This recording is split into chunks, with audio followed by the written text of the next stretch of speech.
Xo'sh, eng oxirgi va sizlarga qiziqli bo'ladigan darslardan birisi bu plagiat va plagiatni kamaytirish uchun qanday AI vositalarini ishlatishimiz kerakligi haqida ozgina tushuncha berib o'taman va amaliy jihatdan buni o'zlarimiz amaliyotda qo'llab ko'ramiz, qanday qilib bu AIlardan foydalangan holda yozilgan ma'lumotlarimizni plagiatini kamaytirishimiz mumkinligi haqida. Ne qaramaydi. O'zi plagiat degan desak, bu AIdan doğrudan-doğru savol berib ko'chirib plagiat hisoblanadi va Turnitin deydi, ya'ni plagiat programmalardan birisi bular ko'p. Shu yo'lda bu 40-70% plagiat ko'rsatishi mumkin deydi. Akademik plagiat imtihondan chetlashtirishi mumkin, imtihondan yoki bo'lmay bekor qilinishi mumkin. Oldini olish uchun matnni qayta ishlash, o'z fikrini qo'shish va to'g'ri sayt qilish, ya'ni to'g'ri citation qo'yish, ya'ni olmani kiritish bu navga yordam beradi bizlarga plagiatni kamaytirishga. 4 xil plagiat turi mavjud. Birinchisi doğrudan-doğru ko'chirish mumkin, o'zgartirmasdan nusxa olish, mozaik plagiat deydi, bir necha manbadan jumla olib birlashtirish, yozgan matnni ChatGPT Cloud yozgan matnni topshirish, qayta topshirish mumkin oldingi ishni yoki manba bor lekin formatlash noto'g'ri yoki to'liq emas deydi. Ya'ni manbasini keltirmasdan yoki to'g'ri kiritmasdan o'tib ketish ham plagiat xavf hisoblanadi. Fursumorina Morework kabi belgilarni passiv voice ko'pligi AI belgisi hisoblanadi. Nechun xavfli? Bu asosiy keywords, ya'ni asosiy so'zlar hisoblanadi. To'g'ri yondashuv desa, AI matnni qayta yozing, o'z so'zingiz bilan o'z fikringizni tahlilini qo'shing, har manbaga to'g'ri iqtibos bering, Coolbot va DeepSeek bilan paraphrase qiling, Grammarly bilan tekshiring, oxirida esa Turnitin asosida qiling, check qilib oling. Ya'ni plagiat bormi yo'qmi o'zingiz boshda tekshirib ko'rib, uni kamaytirib keyin topshirishni tavsiya qilaman.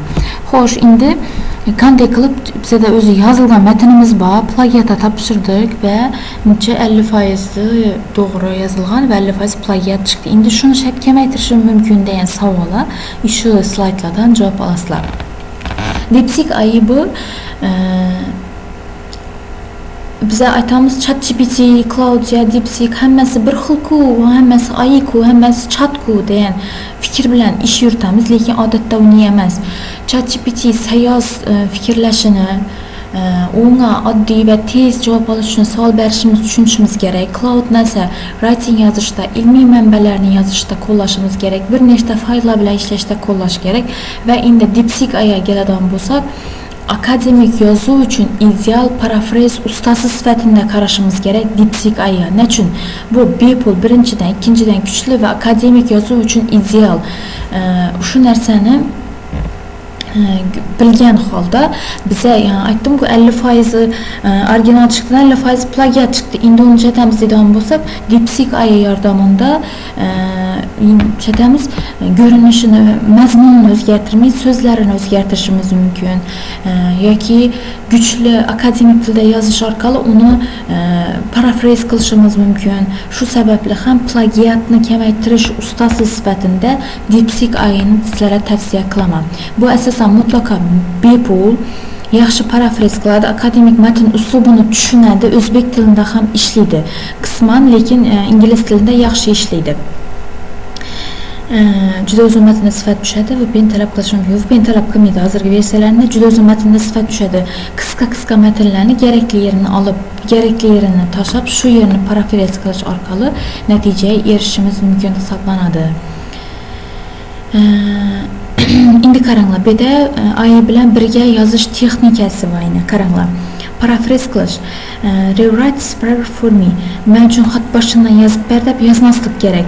Yozgan paragrafni tashlab, shunga lug'at, boshqa jumla tuzilishi yoki barcha g'oyani saqlashni istayman, yangi ma'lumot qo'shma, ya'ni g'oya qo'shmasdan paraphrase qil deb yozish kerak. O'sha bu yerda kalit so'zlarimni qanday qilib paraphrase qilish haqida ham sizlarga umumiy ma'lumotlar berilgan. Iltimos qilaman, slaydlarni saqlab olib o'zlaringizda qo'yinglar. Bu sizlarga ko'p yordam beradi. Keyin akademik uslubda mening paragrafim matnni tashlaysizlar, faqat shu savolga javob, qaysi jumlalar I like degəndə uşu ayığa oxşab görünədi. Qaysı üçdə ibarəni almashtirsa yaxşı yoki matnni özüm yozaman faqat görsətdi. U yazını sizga tekshirib. Yani I like degəndə uşu süni intellekt oxşaş bo'lib turibdi-ku, shu qismini topib bermanglar. Şunu orqali siz yana akademik uslubda qaytadan shu yerini yozib berishingiz mumkin hisoblanadi. Manbani tahlil qilish, keyin xulosa yozishda masalan Write conclusion for my chapter. Bunu deb yozib bo'lmaydi.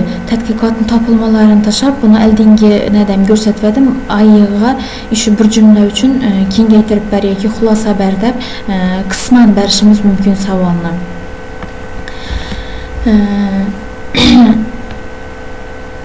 Xo'sh, essay outline argumenti, mantiq yetmaklik bor. Qaysi bo'lim eng zaif? Menda shu savol javobni o'zim topaman. Qaranglar.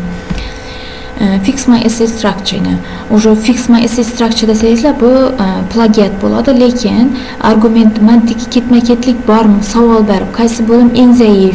Sizlarga chiqarib berishni, sizlar shu yerni to'g'rilanglar. Shu orqali sizlar o'zlaringiz ishlash orqali plagiatning xavfini kamaytirishlaringiz mumkin bo'ladi. Keyin Quillbot parafraz qilish uchun ishlatiladi. Bu Quillbot ham akademik rejimda ishlaydi. Bepul 500 so'z yozish mumkin. Turnitinni pasaytiradi, ya'ni bu Turnitinda plagiat programmani plagiatini pasaytiradi ekan. Citation checker ham bor. Endi narsa deydi, bepul versiyasida so'z limit bor, premium tarifda pul to'lash kerak, lekin asosiy bizlarga kerak 125 so'zdan hech bo'lmaganda, ya'ni 50% bizda plagiat chiqib turib yozilgan ishimizni. Shuni 50%ni bo'lmasa kamaytirib olishimizga yordam beradi. Bu aylar faqat kamaytirish uchun plagiatni ishlatish mumkin bo'lgan aylar hisoblanadi. Keyin buning uchun ham ravon va tabiiy uslubda ishlashga yordam beradi. Akademik va rasmiy uslubda ham dissertatsiyalar uchun ishlashga yordam beradi. Quillbot asosan ingliz tilida ishlaydi menimcha, shuning uchun e'tiborliroq bo'linglar. DeepSeek o'zbek tilida ham ishlaydi. Amaliy qismi uchun to'g'rilash tartibi berib o'tilgan. Buni bir qator o'qishni tavsiya qilaman va Grammarly, grammatika, uslub va plagiat tekshiruv. Qaranglar, Grammarlyda bepul versiyasi ham bor. Buni ay yozgan matn topadi. Akademikdan son saqlanmayapti. Qaranglar, bunda premium tarifda ay yozgan matn topadi. Lekin detektor ham bor, lekin biz Grammarlyda notamiz. Yozish sifatini ko'taruvchi ay yordamchi sifatida ishlatamiz buni. Masalan, bir iborani emas, bir qismini yozib ko'pmiz, lekin ilmiy tilda yozilganda hisoblab olmayapmiz uni. Shuni grammatik jihatdan kuchliroq qilib yozishimiz uchun Grammarlydan foydalanishimiz mumkin hisoblanadi. Keyin to'liq taqqoslaydigan bo'lsak, DeepSeek yordamida bepul, yine Quillbot bilan Grammarly pulli premium versiyalar ham bor, lekin DeepSeekda asosan kerakli yana 50% chiqib turgan ko'rsatib qizil bilan ko'rsatib qo'yadi, shu plagiat deb. Shu plagiat qismini olib bepul versiyasida tahrirlashimiz mumkin hisoblanadi. Quillbotdan shunga sal tahrirlashga yordam beradi. Grammarly bo'lsa, Grammarly akademik jihatdan grammatikasini kuchliroq qilib yozishimizga yordam beradi. Amaliy qismini sizlarga tushirib 0.5% kamaytirish, 0.5 emas, kerak bo'lsa 50% gacha kamaytirish mumkin shu aylar yordamida. Endi 6 ta prompt bilan berilgan. Yine sizlar o'zlaringiz bir qator ko'rib chiqib, Quillbotda parafraz qilishni, DeepSeek bilan Grammarlyda akademik uslubni saqlashni, manba qidirishni men tushuntirib o'taman yana bir hali. Keyin Turnitinda belgilanganni yozishni umumiy qilib aytadigan bo'lsak, eng plagiatni kamaytirish uchun ishlatadigan ayimiz bu DeepSeek.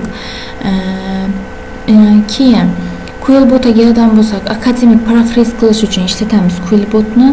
Grammarlyga kelish kerak keladigan bo'lsak esa, yozuv sifatini ko'tarish uchun ishlatamiz faqat. Ko'ringlar, har bir ayini o'zine yarasha vazifasi bor. Grammarlyga tashab turib, matningizni buni plagiatini kamaytirib ber deb aytsangiz, bu xato hisoblanadi. Yoki Quillbotga tashab turib, qayta yozib ber deyish ham xato hisoblanadi. Ya'ni biz ishlatishimiz kerak. Har bir ayini o'zini vosita sifatida, o'z vaqtida to'g'ri foydalanishimiz kerak. Bir qator ko'rib chiqinglar. bir qator o'qib chiqsangizlar ham foydali ma'lumotlar bor ichida. Bu slaydni amaliy darsimizda birma-bir har birisini ishlatib kamaytirish mumkin bo'lishini ko'rsatib tashlab beraman sizlarga.